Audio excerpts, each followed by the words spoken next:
Here are 5 things I think you should consider before you decide to learn shamanism. And, uh, well, I'll tell you who I am. My name is John Moore, and I am a shamanic practitioner and teacher. I teach shamanism to people all over the world. I'm from the state of Maine in the US in the Northeast, and I've been doing shamanism for years and years and have done tons of training. And a lot of people reach out to me interested in learning shamanism. It's become very trendy, and that is fine. That's okay. This isn't going to be one of those hipster things where I say avoid anything trendy. Not at all. But I do always say that shamanism is not necessarily the path for everyone.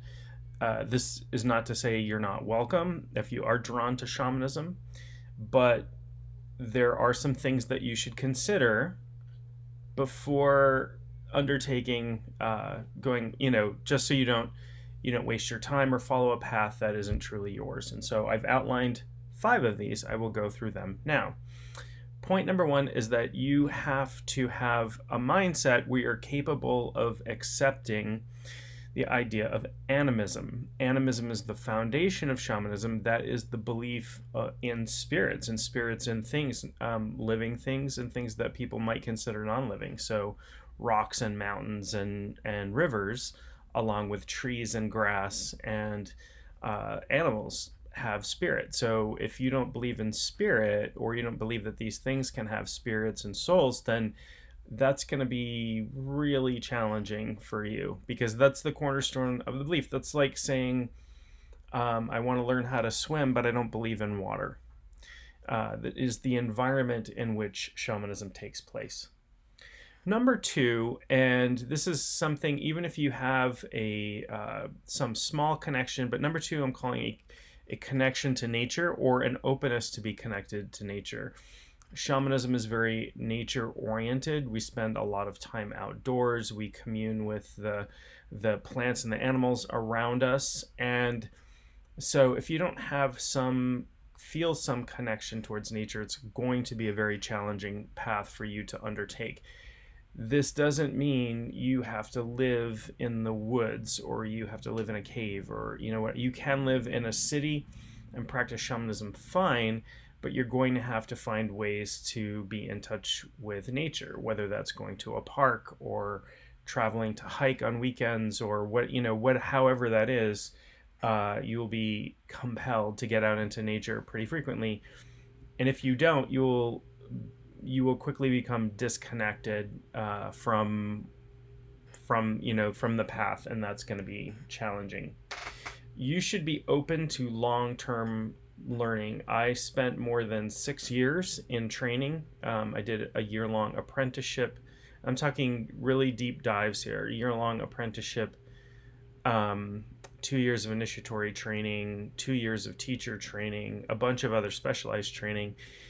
So this is not to say if you are going to learn shamanism, you can learn it just for yourself. You can go take a weekend class and learn the basics of journeying. If you want to become a shamanic practitioner who actually takes on clients, that takes even longer.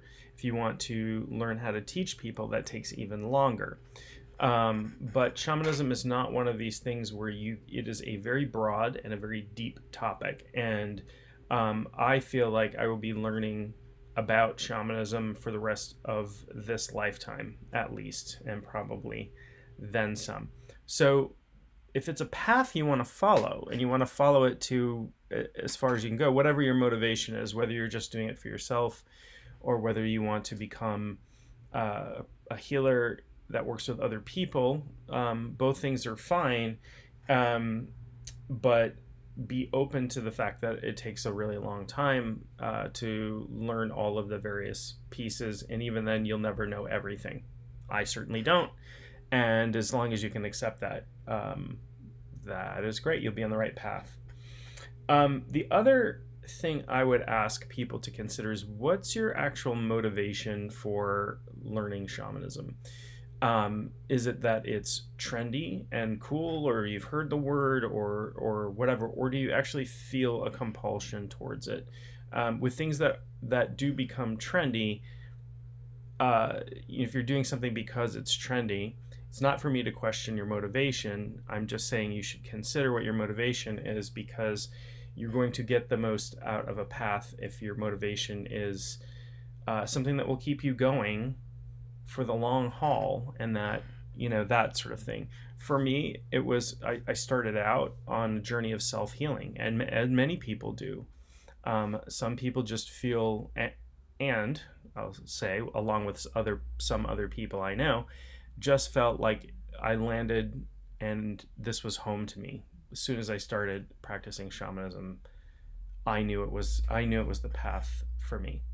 So why do you feel compelled to study shamanism? And you might just feel a compulsion, and that's fine. And the nice thing is, these days, these modern days, you can explore a little bit. You can take a weekend seminar and say, I tried that, and you know what, it's not for me, and you don't have to go any further. Um, some people come to shamanism as the result of crisis. I did. This is very common: a health crisis, a mental health crisis, an emotional crisis, just a general life crisis. These things, these things awaken an impulse in us to follow the path of shamanism frequently. And this is the same for lots of cultures around the world throughout all of time. There's something about crisis that it awakens shamanic impulse. Um, and the last one, and this is probably the most important consideration, and it's very difficult to understand this until you've gone through it. So I'm gonna have to talk about it in sort of general terms, but are you prepared for some big life changes? I'm not saying you've got to like sell your house and quit your job and that sort of life change, but in learning shamanism, you're going to get a first-hand experience of multiple worlds and the spirits that are in the world that we inhabit, and all of these things. You're going to learn about source. You're going to learn about and not just learn about, you're going to have a first-hand experience. And so this can create some big changes in people. It can shake up their belief system. It can change your values once you realize that living things have consciousness, and that includes trees and even things we consider non-living, like rocks and rivers and that sort of thing. It's difficult to understand how impactful that is until you actually have a firsthand experience of it. And, it can shake your life up a little bit. I went through some pretty large life transitions during my shamanic training. And so, and this happens for quite a few people that I know of. I, for example, got divorced in the middle of it and changed where I lived, and changed lots of things in my life changed. So you have to be prepared for a little bit of upheaval.